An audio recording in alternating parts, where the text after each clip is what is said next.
तो चलिए पंजाब, हरियाणा और हिमाचल की खबरों की बात करेंगे। पंजाब सरकार की ओर से प्रदेश के शिक्षकों के लिए खुशखबरी है। सीएम भगवंत मान ने ऐलान किया कि अब 6,137 एजुकेशन वॉलंटियर्स को 3,500 रुपए वेतन की जगह 15,000 रुपए मिलेंगे। इससे पहले पिछले दिनों कैबिनेट मीटिंग में 12,700 अध्यापकों को पक्का करने का फैसला भी लिया गया था। पिछले दिनी कैबिनेट दे विच ये फैसला लिया सी कि असीं उन्हां सारे अध्यापकों को पक्के करन जा रहे हैं जिन्होंने 10 साल तो वध नौकरी कर ली, या कई 10 साल वाला कैप भी हटाता सी कि जिन्हों ने कोई किसी की 5-6 महीने घट भी है, या कोई वो कैटेगरी है जी, वो सारिਆਂ ਨੂੰ ਅਸੀਂ ਜਿਹੜੇ पक्के करन जा रहे हैं। 6337 एजुकेशन वलंटियर, इन्हां विच 2 कैटेगरीज ने। एजुकेशन वलंटियर ने वो 3500 रुपया तनख्वाह लेंदे सी, सिर्फ 3500। तो पंजाब सरकार ने, लोगों की अपनी सरकार ने, उन्होंने तनख्वाह जी है वो 15,000 करने का फैसला लिया। सो 3500 तनख्वाह लेंदे सी तो उन्होंने 15,000 रुपया तनख्वाह मिलूगी। तो वो एक होर कैटेगरी है EGS, EIE ते STR।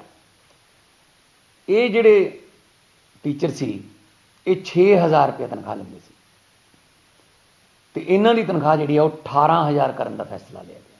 यानी कि 3500 वाले जिहड़े तनख्वाह लेंदे सी उन्हां दा 15,000 रुपया तनख्वाह होगी पर मंथ, तो 6,000 वाले जिहड़े ने उन्हां दी 18,000 रुपया तनख्वाह होगी। तो राकेश छाबड़ा पूरी जानकारी के साथ फिलहाल जुड़ गए हैं। राकेश, बड़ी सौगात मिल रही है। देखिए, पहले टीचरों को, फिर उसके बाद जिस तरह से बड़ी बड़ी सौगातें पंजाब को मिल रही हैं, खुशी की लहर है लोगों के बीच। राकेश जी, बात की जाए तो जैसे कि आज मान सरकार ने दोपहर के टाइम समय में लाइव होकर ये बात की कि जो शिक्षक है उनको बड़ी सौगात दी गई है, जिसमें बड़े बड़े जो उहदे दिए गए हैं।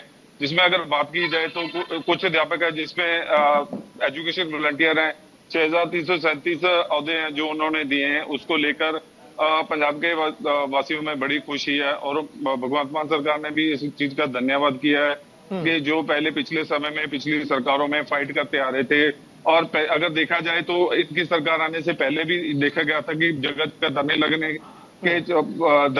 लग रहे थे, उसको लेकर भी कहीं ना कहीं देखा जाए तो मान सरकार ने सरकार आने से पहले जो वादे किए थे उसको लेकर उन्होंने वादे पूरे करते हुए दिखाई दे रहे हैं। और इसी रूप में उन्होंने औरतों को भी ये चीज दी, जैसे किसी औरत को अगर ड्यूटी के दौरान जनेपा होता है तो उनको भी छुट्टी दी जाएगी, कोई पैसा नहीं काटा जाएगा। अलग अलग कैटेगरीज में उन्होंने जो सैलरी बढ़ा के, जैसे इन्होंने अभी बताया कि 3500 की जगह 15,000 और 6,000 की जगह 18,000, अलग अलग कैटेगरी में इन्होंने 23,000 तक की सैलरी का बात की है। जी चलिए, शुक्रिया राकेश पूरी जानकारी के लिए।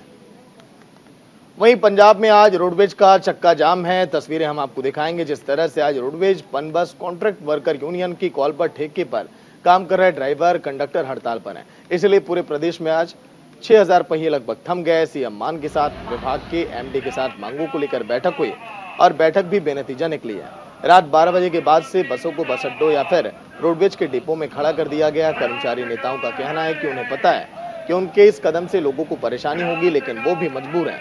यदि सरकार अभी भी नहीं मानी तो उन्हें हाईवे रोकने जैसे कदम भी उठाने पड़ सकते हैं।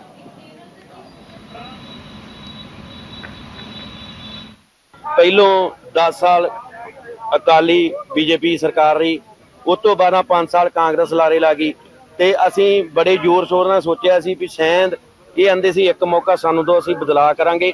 इन्हां ने पहला वादा किया सी भी हरा पेन मुलाजमां दे हक च चलूगा, ठेकेदारी सिस्टम बंद होगा। पर उस तरह ही जिद्दां पहलां सरकारां रहीआं वो ठेके ते भर्ती कर रही, इन्हां भी आउंदिआं ही ठेकेदारी सिस्टम राही भर्ती शुरू करती। हड़ताल का मेन मुख कारण आ भी साडे एक तां कच्चे मुलाजम जिहड़े 3-3 4-4 साल तो फारग कीते होए आ, उन्हां नूं तुरंत बहाल किया जाए। और साडीआं छोटियां मंगां सी, जिद्दां टीए दी ला लो, जिद्दां साडी 5% सालाना इन्हां ने पिछले साल सानूं 9वें महीने दे विच देनी सी। सरकार ने मन्निया सीगा, सरकार ने दित्ती, कैप्टन सरकार सानूं दे के गई सी। पर जदों ये सरकार आई, इस सरकार ने लागू नहीं कीता। असीं बार-बार मीटिंगां करदे रहे प्रशासन दे नाल, पर साडी किसी ने सुनवाई कीती। जिੱਥੋਂ पता लगदा भी साडे जो IAS डायरैक्टर मैडम आ, उन्हां दी कोई कमजोरी समझ लो ला लो, ਜਾਂ ਹਰੇਕ ਮੀਟਿੰਗ ਦੇ ਵਿੱਚ ਸਾਡਾ ਫੈਸਲਾ ਹੁੰਦਾ, ਮੀਟਿੰਗ ਦੇ ਵਿੱਚ ਮੰਗ ਮੰਨੀ ਜਾਂਦੀ ਆ, ਪਰ ਫਿਰ ਵੀ ਨਹੀਂ ਜਾਣਬੁੱਝ ਕੇ ਲਾਗੂ ਕੀਤੀ ਜਾਂਦੀ ਹੈ। ਕਾਫੀ ਲੰਮੇ ਸਮੇਂ ਤੋਂ ਸਾਡੀਆਂ ਮੰਗਾਂ ਸੀ। ਕਿਹੜੀ ਮੰਗ ਸੀਗੀ ਜਲੰਧਰ ਵਿੱਚ ਜਦੋਂ ਜਿਮਨੀ ਚੋਣ ਹੋਈ ਸੀ, ਸਾਡੀ ਮੁੱਖ ਮੰਤਰੀ ਵੱਲ 2 ਵਾਰ ਮੀਟਿੰਗ ਹੋ ਚੁੱਕੀ ਆ। ਉਹਨਾਂ ਨੇ ਸਾਨੂੰ ਭਰੋਸਾ ਦਿੱਤਾ ਸੀ ਜਿਮਨੀ ਚੋਣ ਦੇ ਬਾਅਦ ਚ ਨਿਬੜਦਿਆਂ ਸਾਰੀ ਤੁਹਾਡਾ ਹੱਲ ਕੀਤਾ ਜਾਊਗਾ। ਸਾਡੀ ਪਹਿਲੀ ਮੰਗ ਸੀ ਬਰਾਬਰ ਕੰਮ ਬਰਾਬਰ ਤਨਖਾਹ ਦਿੱਤੀ ਜਾਵੇ ਸਾਨੂੰ। ਦੂਸਰੀ ਸਾਡੀ ਸੀ ਜਿਹੜੇ ਸਾਡੇ ਮੁਲਾਜ਼ਮ ਘਰਾਂ 'ਚ ਬੈਠੇ ਆ ਕਾਫੀ लंबे समय ਤੋਂ ਰਿਪੋर्टा ਤੋਂ निक्के कंडीशन। वहीं मोगा में पिछले साल की तरह इस साल भी जगन्नाथ यात्रा निकाली गई। इस मौके पर नामचीन हस्तियों ने हिस्सा लिया। मोगा के वासियों में भी भारी उत्साह दिखाई दिया। वहीं सोनू सूद की बहन मालविका सूद सच्चर ने भी मुख्य तौर पर वहां हिस्सा लिया और मीडिया से बात करते हुए कहा कि इस बार पिछली साल से भी ज्यादा लोगों में उत्साह है और लोग बाहर से भी आकर इस यात्रा में हिस्सा ले रहे हैं। लोगों से यात्रा में बढ़ चढ़कर हिस्सा लेने की अपील भी की गई।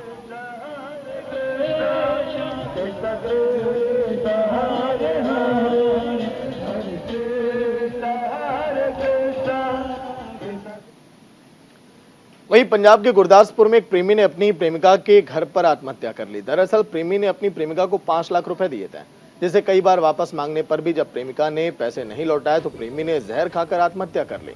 पुलिस ने प्रेमिका के खिलाफ केस दर्ज किया, जांच अब शुरू कर दी। शव को कब्जे में लेकर पोस्टमार्टम अब शुरू कर दिया गया है।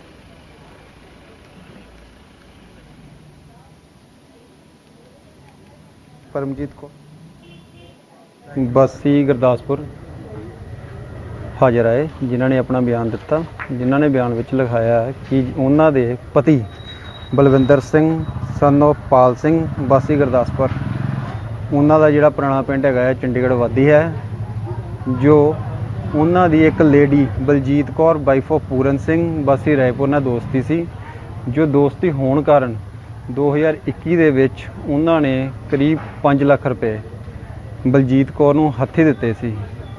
ਜੋ ਬਲਜੀਤ ਕੌਰ ਹੁਣ ਪੈਸੇ ਮੰਗਣ ਤੇ ਉਹਨਾਂ ਨੂੰ ਨਹੀਂ ਦੇ ਰਹੀ ਸੀ, ਜਿਸ ਕਰਕੇ ਬਲਵਿੰਦਰ ਸਿੰਘ ਨੇ ਉਹਦੇ ਘਰ ਆ ਕੇ ਕੋਈ ਜ਼ਹਿਰੀਲੀ ਚੀਜ਼ ਖਾ ਕੇ ਉਸ ਦੀ ਮੌਤ ਹੋ ਗਈ ਹੈ, ਜਿਸ ਤੇ ਆਪਾਂ 306 ਤਹਿਤ ਮੁਕੱਦਮਾ ਦਰਜ ਕੀਤਾ है। वहीं नाभा के पटियाला गेट पर उस वक्त अफरा तफरी का माहौल पैदा हो गया जब बाजार में लस्सी और पनीर बेचने वाली एक दुकान में भयानक आग लग गई। फायर ब्रिगेड की गाड़ियों ने बड़ी मुश्किल से आग पर काबू पाया। दुकान में रखा सामान भी जलकर राख हो गया। करीब 12 लाख का नुकसान वहां पर बताया जा रहा है। हालांकि बगल की दुकानें बच गई। दुकान के ऊपर एक बड़ा रेस्टोरेंट भी था। अगर मौके पर आग पर काबू नहीं पाया जाता तो अगल बगल की दुकानों और रेस्टोरेंट को भी काफी नुकसान हो सकता था।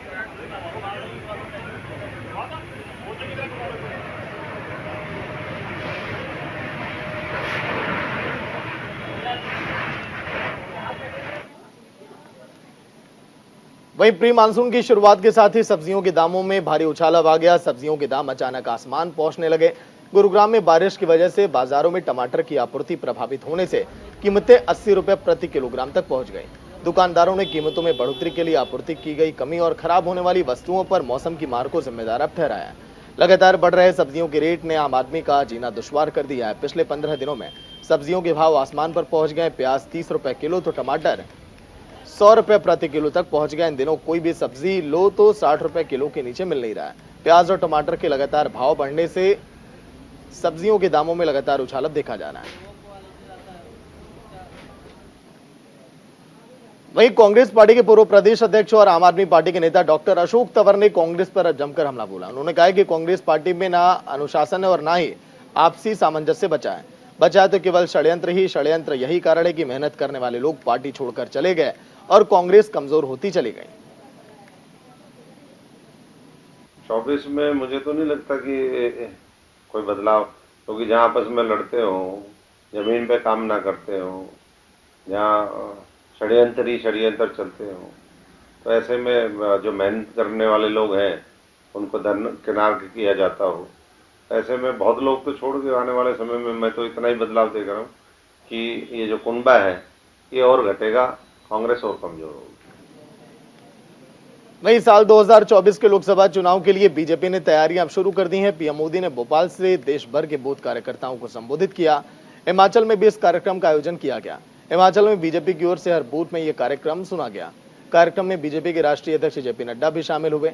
मेरा बूथ सबसे मजबूत कार्यक्रम के जरिए बीजेपी के आला नेता कार्यकर्ताओं में जोश भरने का काम कर रहे हैं।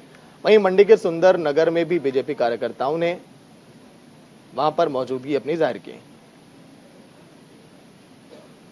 मध्य प्रदेश के भोपाल में आयोजित मेरा बूथ सबसे मजबूत संवाद कार्यक्रम भारतीय जनता पार्टी सुंदरनगर मंडल के हम सभी प्रमुख कार्यकर्ताओं ने यहाँ शिव मंदिर कालीबाड़ी के हॉल में सब लोगों ने सुना। आज नरेंद्र मोदी जी ने जहाँ भोपाल में उपस्थित वहाँ पर पार्टी के बूथ स्तर के कार्यकर्ताओं को संबोधित किया, वहीं देश के लाखों कार्यकर्ताओं को जो बूथ पर आज नरेंद्र मोदी जी को सुन रहे थे, उन सबको भी वहाँ पर सुना। मोदी जी ने जिस प्रकार से आज पार्टी के कार्यकर्ताओं में जोश भरा है, निश्चित तौर पर सुंदरनगर में भी हम भारतीय जनता पार्टी के सभी कार्यकर्ताओं ने बूथों पर भी ये कार्यक्रम को सुना और प्रमुख पदाधिकारियों ने मिलकर यहाँ सुंदरनगर में शिव मंदिर कालीबाड़ी में हम सब ने मोदी जी के विचारों को सुना। भारतीय जनता पार्टी के कार्यकर्ताओं में आज से एक नए जोश का संचार हुआ है। निश्चित तौर पर आने वाले लोकसभा चुनावों में भारतीय जनता पार्टी जो है हिमाचल प्रदेश की 4 सीटें जीतकर मोदी जी की झोली में डालेगी। तो चलिए इसी के साथ इस बुलेटिन में इतना ही। देखते रहिए न्यूज़ इंडिया। नमस्कार।